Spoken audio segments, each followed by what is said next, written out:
everybody. Welcome back to the canyon. Welcome back to the completion of a circle, the closing of an unofficial, unintentional, unintended, incidental trilogy in which we have tested either Class 1 tire, Class 1 insert, combination of the two. We're closing out a trio, our very own Cornetto trilogy, in a fashion of sorts. Of Class 1 tires, I have done the content back to back has been Class 1 stuff, and I am not, by establishment, a Class 1 guy. We started off Class 2 portals. Then it became Class 2 portals and dig, and that was most of what was here. Now we've got most of it. So today is this foam, which is a JConcepts, and is it around here? Yes.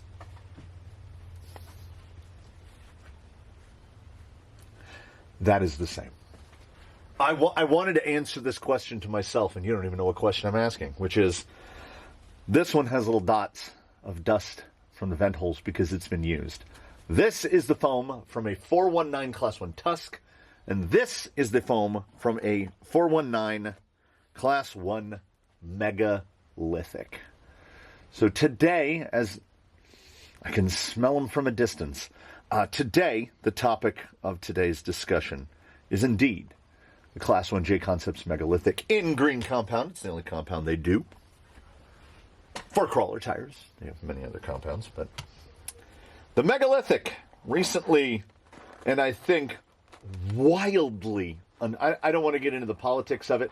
I think that Sorca is doing everything in their self-generated power to assume a position ordinarily occupied by every other unnecessary regulatory agency, which is they don't write the rules right, and they ban and approve things seemingly arbitrarily. Okay? And here's my 2 cents on it that nobody asked for, but guess what? I tricked you into coming here and you're stuck anyway. They, as a group, as a collective, we will refer to the collective that is Sorca as they or them, depending on what tense we're operating in. They don't like JConcepts green. They don't like it. Why don't they like it? Well, because it's better. It's better than many of the other competitor compounds. So they have banned this tire. We did the tests in both, I mean, not this scale, but the Tusk, right? The Tusk versus the Megalithic. I tested them side by side and back to back in the Class 2 size, in the 475. And I think, the other's 476, so it's technically Class 3. Anyway, in that Class 2 size, because we've all been waiting for a Class 2 rupture, and I guess we're probably not going to get it, because it's on the ban list as well.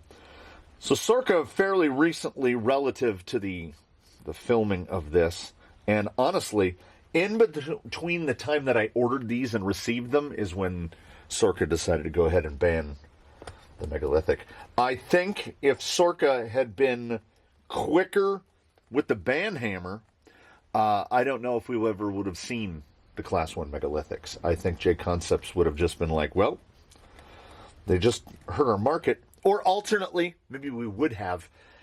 Because what I hear from folks who are genuine competitors and they compete in these sorts of things, there are a lot of events that are to a degree just abandoning Sorca rulings because they are, in my estimation, as someone who does not compete again, other than against themselves, inside a course of their own design and construction, I consider most of the rules to be, I guess ridiculous is the word that I would apply to it most closely. They are ridiculous. When I get into the scale points, reading about the scale points and what is allowable and what takes off what points and what adds what points, the scoring that we use here in the Canyon for anyone who is doing something with the air quote around competitive If you're driving through one of the gated portions, and we have 3 courses now, and we hope to expand to 5 as soon as I'm done doing the other things that I should technically be doing right now, but I'm doing this instead. It's 2 points for reverse, 7 points for a gate strike, and 10 points for a rollover. And thus ends the list of things that score points. The course is 0 points. If you run a perfect run, you get a 0. If you get to the end of it and you've hit stuff and you've gotten points, you have points. There are no adjustments. There are no allowances. There's none of that. So, you can run whatever tire you want, on whatever rig you want, whenever you want. We will, however... Okay. These are... Yeah, 108. It's class 1. 108 by... Oh, we've got a little width. 108 by 41, almost 42. For many folk, that's pretty wide for a class 1 tire. But if we go way back into the memory banks, a pre-XL flat iron is going to be sitting right around that width. So they have gotten skinnier, but I like a 40 millimeter-ish class 1 tire. And we are going to see, here's what we're going to see. We're going to see a number of things. One of the things I want to see is that, much to my surprise, I found the class 1 Tusk, not the 393 Tusk, which is great, but the 419 Tusk. I found the 419 Tusk to actually be every bit as capable as the class 2. And honestly, maybe a little more, because with no other changes to anything structurally or geometry or any of that, you have that much shorter sidewall like this. So your side hilling is better. It does things just better than the class 2. And then it's green. It's green. It's JConcepts green. JConcepts green is, without competitor, my favorite compound in rock crawling. And if anybody could give it a run, it might be something from Hot Bodies, like white or pink. But that occurs in like 1 tire. JConcepts gives us all the tires in JConcepts green. And all of them are range from very good to great. I would say, for whatever reason, the JConcepts Scorpio is just this outlier of, I don't know. I haven't really found the thing. I haven't found the guy that sings on that. But we saw an outstanding level of performance from the Class 1 Tusk, the 419 Tusk. This is a 419 Megalithic, and buddy, pal, good friend, let me tell you, I'm talking to this one specifically. Let me tell you something. The hopes for you are high, as the Megalithic is a top 5 tire. You have a legacy to uphold. You have something that is standing before you, and you need to do well here. This is a half pep talk, half threatening. So I want to see something out of the Class 1 Megalithic. Otherwise, you could just buy a Class 1 Tusk, which the Megalithic is not my favorite looking tire. It has a sort of an HR, I can never remember, Giger. I think it's Giger, HR Giger. The sort of look of it, it has a little alien thing to it. I don't think it's the worst looking tire ever. I would just, if it's between that and the Bounty Hunter, I like the look of this. I like the look of this a lot better. And the Tusk is, it's out of frame, way up there at the top of tires that I like the look of. So the expectations are high. It's green. It's a Megalithic, which is done very well, and it's a Class 1, which is, aside from ground clearance, advantageous in most every other performance aspect. So we're going to get out there, and we're going to get at it, and we are going to find out, should you get yourself a set of these already banned tires? Because, to the most of it doesn't matter. I don't care that they banned them. And honestly, I don't think you should care that they banned them either. And we begin the outdoor portion of this Quickview installment with a callback. When I tested the Louise Mallet Class 1, I remarked that on the drive back, the mallet is overcomposed. The vehicle, and by vehicle we mean baseline right here, this gentleman, he tracked as if he were on rails. So straight. Stiffness of the sidewall, I think, is a contributor to that. We are back. We are back in the green zone, the JConcepts built green zone with a little R after it, because these tires are all over the place. They follow every nook, crack, and cranny on the road. If these were fitted to a road-going vehicle, it would be agony. You would go everywhere. So I don't know if it's going to result in a level of positionability and directionality. Okay, you see the leaf of the feather? I thought it was a leaf. Do you see the feather? It's just stuck to the tire. That, ladies and gentlemen, is JConcepts green. That no matter how much stuff they drive over or how much stuff they pick up, they just go.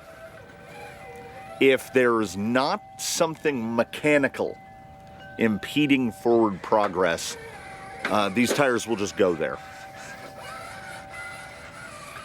Exact same foam as what is in the Class 1 Tusk. Let's see what we get here. An amount of forward drive that I would classify as unfriendly. You pair these with something outrunnery, putting too much torque for your drivetrain, and the Megalithic is a tire that will help you break things all day. Just get a tire wedged in and try to give it some gas, and you'll get that sound of gears unbecoming gears.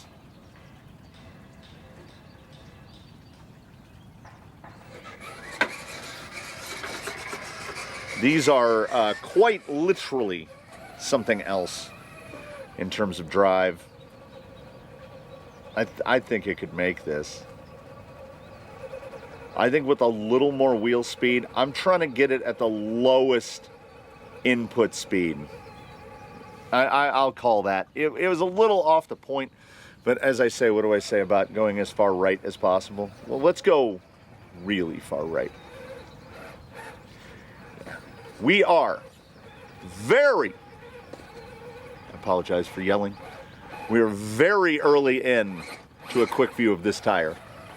And it is living up to exactly what I said about it moments ago, which is if there is nothing mechanical getting in the way, and that is right now, it's my front axle, and right there, I've got the rear pumpkin hung. There we go. If you've got a clear path where there is nothing to get stuck on,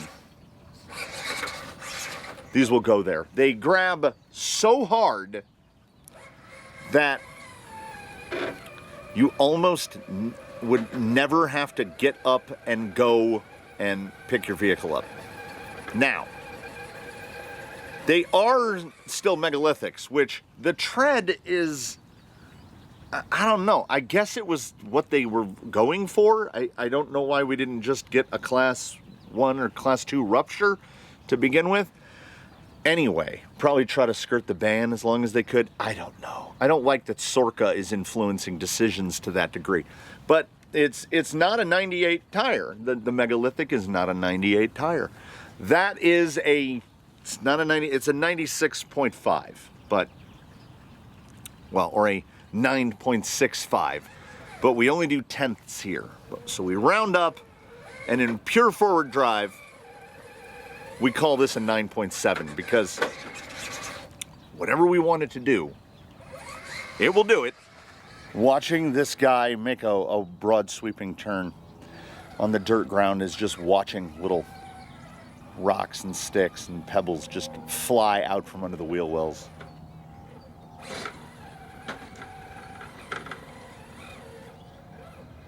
I think it's got it in it right here. So long as we can make sure the pumpkin, well, right now that's the body. There we go, get the bumper off.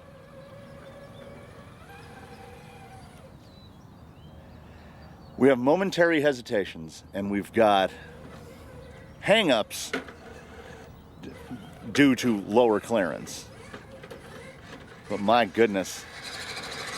So let's go straight to the center. Center shot. Oh, it's not in the camera frame. There's a rabbit, a day rabbit.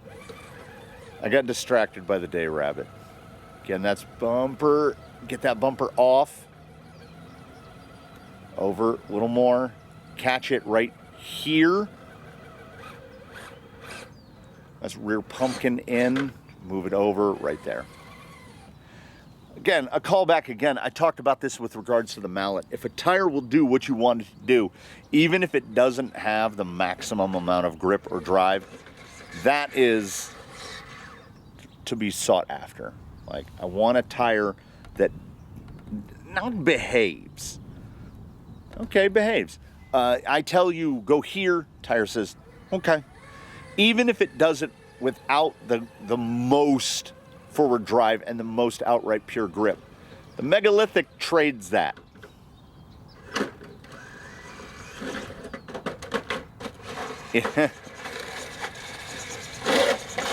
It has a lot of grip. Like, did you hear the sound of the motor? Just constant. There was no bog, there was no slip, there was no catch, there was no release. It just drove straight up. And honestly, I would have to do a back-to-back hot swapping to see if I can perceive any difference between the 1.9 Tusk and the 1.9 Megalithic. The conclusion may be foregone here. No, I'll sit on that. I'll sit on that. We'll ride it out together. So how grippy are these overall? Capital G.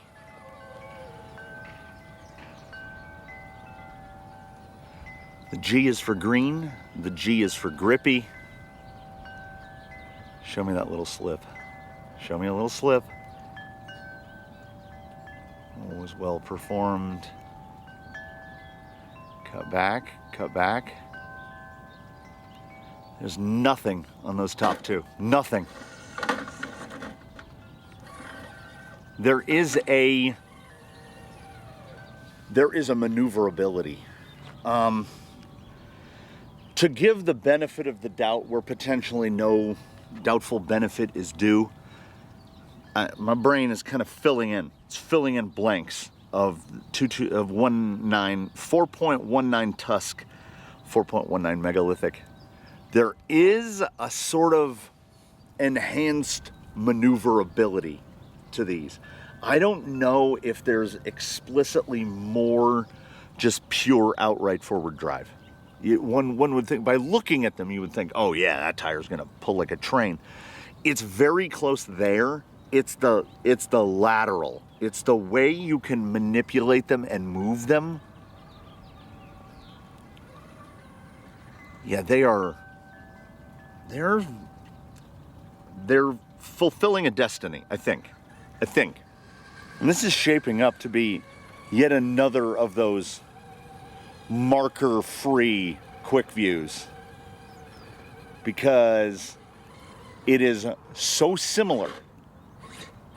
How did I get up there? It is so similar in performance and profile. Okay. It's allowing us to do, okay. It's an industry first, everybody. I don't even know what that is. What it is doing is giving me the opportunity to just ignore. I don't have to futz. This is a futzless operation. I know exactly what lines to hit. I know where to go. And this tire will not prevent me from hitting any line. The balance of drive between front axle and rear axle is so well balanced between these two. In the... no. I'm going to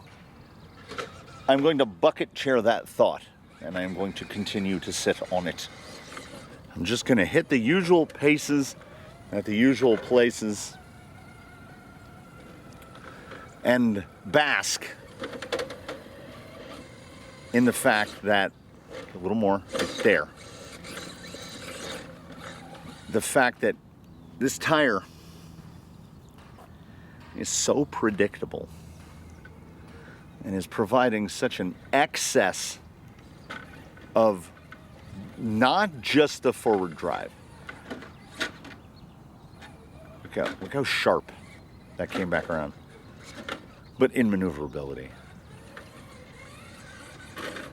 This is maximum forward drive single stage foam inside a Megalithic, which may be in class 1, even if we're including H393 HB Rover. This is going harder than that. This is going harder than that.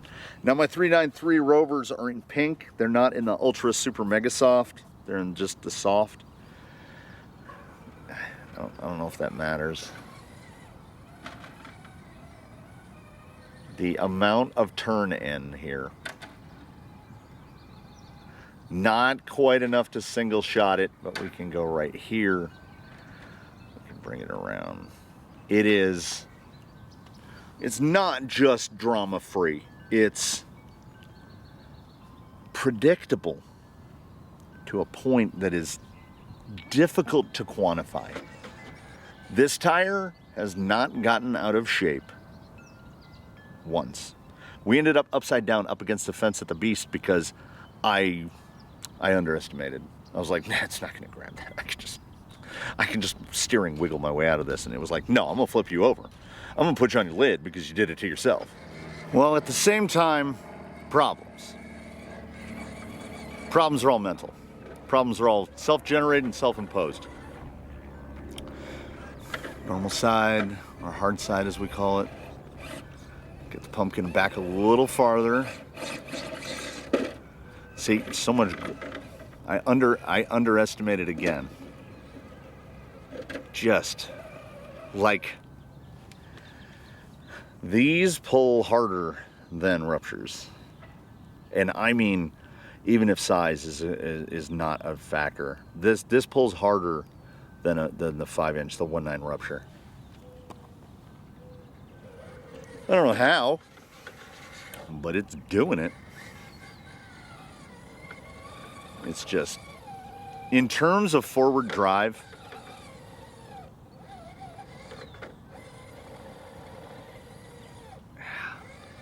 bump it.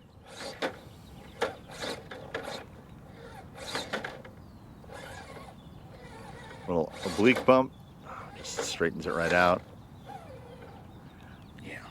Yeah. It's not a joyous tire.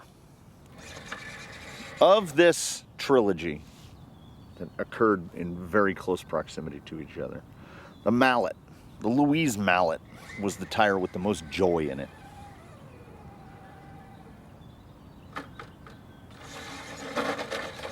A little bit of rounded shoulder doesn't give you the very best, but in terms of forward drive, I'd put this ahead. It's that little bit more than the Tusk. It really is. It really is.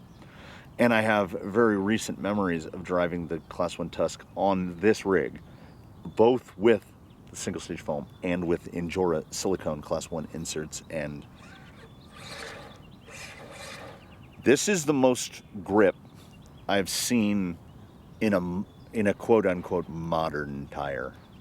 It's not quite Panther Cougar territory, but in terms of something that you can go and buy right now, I can't think of anything. There's nothing I can think of, and that includes the 475. That includes the Class 2. I hope that JConcepts also ignores Sorca and gives us a class 3 of this. Give us a 525 one of these. It's going to retire a whole bunch of ruptures. I have to assume that this portion is an episode in unnecessary time filling, because I don't think anyone is out trail running on megalithics. They are as soft and sticky as chewed bubble gum. And I don't know if it's what you're looking for. But then again, I don't know. Maybe it is what you're looking for. And in terms of transitioning between surfaces, this is a tire with an excessive amount of forward drive. And that what feels like a non-adjustable center differential. And yes, we have 12% underdrive in here, but it feels very, very much like the front and the rear are doing a 50-50 labor split. You never feel like the rear is pushing the front. You never feel like the front is pulling the rear. It feels like perhaps that most rare of instances, which is 4 tires working in concert with one another. And so long as you aren't physically stopped by a part of the course, you just go. You just go. I'm just dismissively waving my hand like this. You just go. And these just go. I have a number. I've had a number since Daphne's. And this was all academics to see if that number was going to break. I had the number. Not whether the number would go up or down, but whether that number would break. Because I know JConcepts green. I have a passable familiarity with the megalithic, and I wanted to see if the 4.19 could live up to that expectation. And within 5 minutes or so, you'll know. So what we're going to do here at the close is we're going to canyon this to the extreme. I can remember childhood phone numbers, landline phone numbers that have not been in service for a quarter of a century. I absolutely cannot remember the score I gave to a tire in a Quickview even 5 days ago. So there's a lovely gentleman in the comments, one of the Canyon Arrows, one of the 404, who has, without prompting, put together a spreadsheet that holds all of the Quickview scores and junk view scores for the tires we test here in the canyon. And he collates it and manages it and keeps it updated when new tire tests come up. So here's what I want this is directed to that gentleman in particular. Here's what I need him to do. Whatever the megalithic scored, put it a half a point ahead of that. I think the megalithic got a 97. This is 97.5. It beats the class 1 Tusk, not soundly, but by enough. It beats, I'm thinking.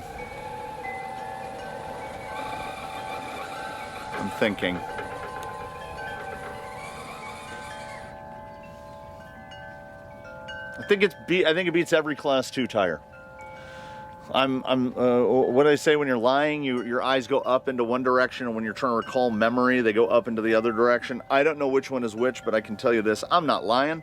I am desperately trying to run through the mental database and the relative perceived level of grip, traction, and performance of every class 2 tire that I have tested. No, this beats them all. This is the most traction of a class 1, the most traction of a class 2.